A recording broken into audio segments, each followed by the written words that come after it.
Hi everyone, welcome to Deepu's kitchen. ఇవాళ మన recipe ఉల్లి కట్టి పకోడీ. రోడ్డు మీద చేసే విధంగా అదే టేస్ట్ తోటి అంతే క్రిస్పీగా నేను చెప్పిన ఈ స్టైల్లో కనుక ప్రిపేర్ చేశారంటే పర్ఫెక్ట్ అయిన పకోడీ అనేది మనం ఇంట్లోనే ప్రిపేర్ చేసుకోవచ్చు. ఈ స్టైల్లో తప్పకుండా ట్రై చేసి చూడండి, అందరికీ చాలా చాలా నచ్చుతుంది. ఇందుకోసం ముందుగా ఒక బౌల్లోకి 1/2 కిలో ఉల్లిపాయల్ని ఇలాగా సన్నగా పొడవుగా కట్ చేసుకొని యాడ్ చేసుకోవాలి. ఎంత వీలైతే అంత సన్నగా మనము కట్ చేసుకోవాలి. ఇందులో 3 పచ్చిమిర్చిల్ని ఇలా చిన్న చిన్న ముక్కలుగా కట్ చేసి యాడ్ చేసుకుంటున్నాను.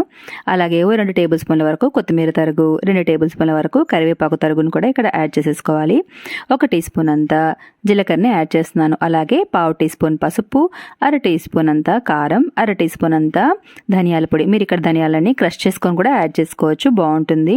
1 టీ స్పూన్ అంతా ఉప్పు మళ్ళీ చూసి అడ్జస్ట్ చేసుకొని వేసుకోవచ్చు. అలాగే 1/2 టీ స్పూన్ జింజర్ గార్లిక్ పేస్ట్ని యాడ్ చేసుకొని 1/2 టీ స్పూన్ గరం మసాలా వేసుకోవడం ఆప్షనల్, కానీ వేసుకుంటే ఫ్లేవర్ చాలా బాగుంటుంది.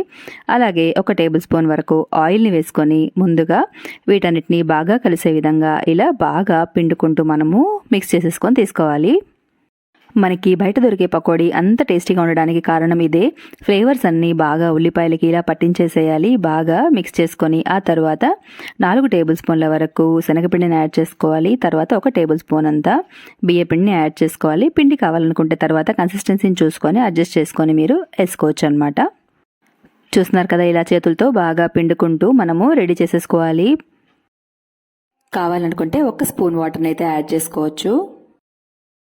అసలు వాటర్ని యాడ్ చేయాల్సిన అవసరం రాదు. ఉల్లిపాయల్లో ఉండే తడి మనకి పర్ఫెక్ట్గా అయితే సరిపోతుంది. చూస్తున్నారు కదా, ఇది పర్ఫెక్ట్ కన్సిస్టెన్సీ అనమాట.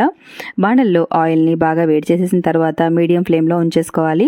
నేను చూపిస్తున్న విధంగా పకోడీలను అయితే వేసేసుకోవాలి. అంతా మరి గట్టిగా ముద్దల్లాగా బోండాల్లాగా కాకుండా ఇలాగ స్ప్రెడ్ చేసుకొని వేసుకుంటే ఆనియన్స్ అనేవి బాగా ఉడికి మనకి పర్ఫెక్ట్గా క్రిస్పీగా అండ్ క్రంచీగా వస్తాయన్నమాట. సో ఇలాగా అటు ఇటు తిప్పేసుకుంటూ గోల్డెన్ బ్రౌన్ అండ్ క్రిస్పీగా అయ్యేంత వరకు ఫ్రై చేసేసుకొని తీసుకుంటే మనకి గట్టి ఉల్లి పకోడీ అనేది రెడీ అయిపోతుంది. చూస్తున్నారు కదా ఎంత పర్ఫెక్ట్గా ఉందో. తింటుంటే ఇంకా ఇంకా తినాలనిపించే రుచిగాను చాలా క్రంచీగా క్రిస్పీగా ఉంటుంది. ఈవినింగ్ టీ టైంతో కనుక సర్వ్ చేసుకుంటే వేడి వేడిగా సూపర్గా ఉంటుంది. అందరూ చాలా చాలా ఎంజాయ్ చేస్తూ తింటారు.